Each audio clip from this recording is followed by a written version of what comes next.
हरिओम नमो नमः। आप सभी का स्वागत है भार्गव संस्कृत पाठशाला की इस यूट्यूब चैनल पर। जैसा कि हम सभी लोग देख रहे हैं कि जो हमारे काव्य शास्त्री जो परंपरा थी, उस काव्य शास्त्रीय परंपरा के कुछ प्रमुख आचार्यों को हमने देखा, उन आचार्यों के ग्रंथों को हमने देखा। इस काव्य शास्त्रीय परंपरा में कुछ संप्रदाय थे, रस संप्रदाय, अलंकार संप्रदाय, ध्वनि संप्रदाय, वक्रोक्ति, औचित्य, इस प्रकार के कुछ संप्रदायों को भी हम लोगों ने देखा।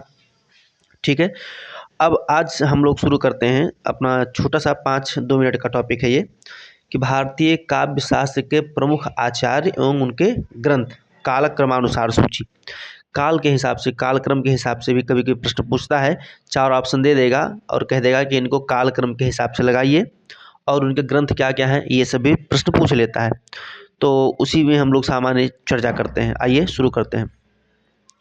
जैसा कि पता है, भारतीय काव्य शास्त्र के प्रमुख आचार्य एवं उनके ग्रंथ और सूची।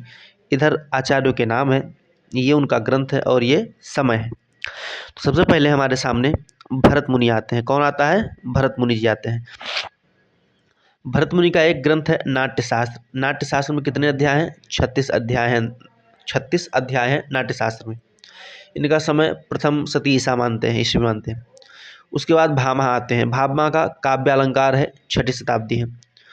उसके बाद आचार्य दंडी आते हैं, जिन्होंने काव्यादर्श लिखा है और इनका समय 7वीं शताब्दी का उत्तरार्ध माना जाता है। ठीक है, ऐसा मानते हैं।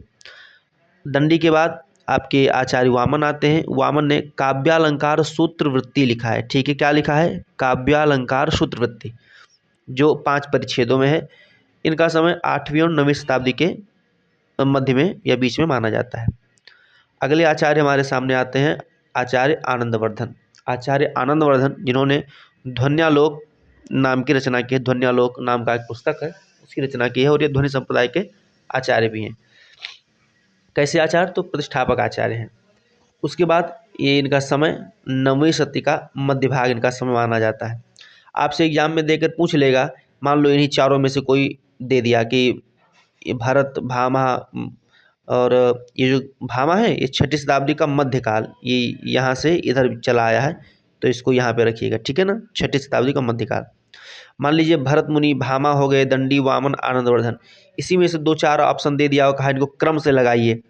तो आरोही और अवरोही दोनों क्रम याद रखिएगा। एक याद रखेंगे कि सबसे पहले कौन है, उसके बाद कौन है, उसके बाद कौन है। तो यदि मतलब आरोही याद रहेगा तो अवरोही अपने आप बना लेंगे आप। ठीक है, तो हमने भरत मुनि को देखा, भामा को देखा, दंडी, वामन और आनंदवर्धन को देखा।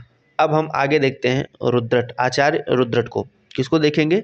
आचार्य रुद्रट को, जिनकी रचना है काव्यालंकार। ठीक है, 16 अध्याय, ये 10वीं शताब्दी के हैं। आचार्य राजशेखर, जिन्होंने काव्य मीमांसा लिखा है, 880 से 920 के मध्य में आते हैं, बीच में आते हैं। आचार्य धनंजय, जिन्होंने 10 रूपक लिखा है, ये 10वीं शताब्दी के आचार्य माने जाते हैं। आचार्य अभिनव गुप्त, जिन्होंने ध्वन्यालोक पर लोचन नाम की टीका लिखी। क्या लिखी है? लोचन नाम की टीका लिखी है। ठीक है, लोचन नाम की टीका किसने लिखा है? तो अभिनव गुप्त ने। किस पर लिखा है? तो ध्वन्यालोक। ठीक है, इसीलिए इसको ध्वन्यालोक लोचन इनका ग्रंथ पूरा नाम है। उसके बाद इनका समय जो है वो 10वीं से 11वीं शताब्दी के मध्य है। और अभिनव भारती भी इनकी एक रचना है, किसकी? अभिनव गुप्त की। ठीक है, आचार्य कुंतक आए। आचार्य कुंतक ने वक्रोक्त जीवितम लिखा है। क्या लिखा है? वक्रोक्त जीवितम, 10वीं से 11वीं शताब्दी के मध्य ये आते हैं। आचार्य भोजराज आते हैं, जिन्होंने श्रृंगारक प्रकाश और सरस्वती कंठाभरण, ये 2 रचनाएं इनकी है, जो 11वीं शताब्दी का पूर्वार्ध इनका समय माना जाता है। तो अब रुद्रट, राजशेखर, धनंजय, अभिनव गुप्त, कुंतक और भोजराज को हमने देखा। आगे बढ़ते हैं। आगे के क्रम में हम देखेंगे आचार्य माहिम भट्ट। माहिम भट्ट की रचना है व्यक्ति विवेक। आपसे प्रश्न पूछ ले कि व्यक्ति विवेक के रचनाकार कौन है, तो आप बताएंगे कि इसके रचनाकार माहिम भट्ट है, जिनका समय 11वीं शताब्दी का मध्यकाल माना जाता है। उसके बाद आचार्य क्षेमेंद्र आते हैं, जिन्होंने कवि कंठाभरण, दशावतार, औचित्य विचार चर्चा, रामायण मंजरी, दर्प दलनम आदि तमाम सारी कृतियाँ लिखी हैं और इनका समय 11वीं शताब्दी माना जाता है। आचार्य मम्मट आ गए। मम्मट ने काव्य प्रकाश लिखा है, ये 11वीं शताब्दी का उत्तरार्ध है। क्षेमेंद्र के बाद मम्मट आते हैं, ध्यान देना।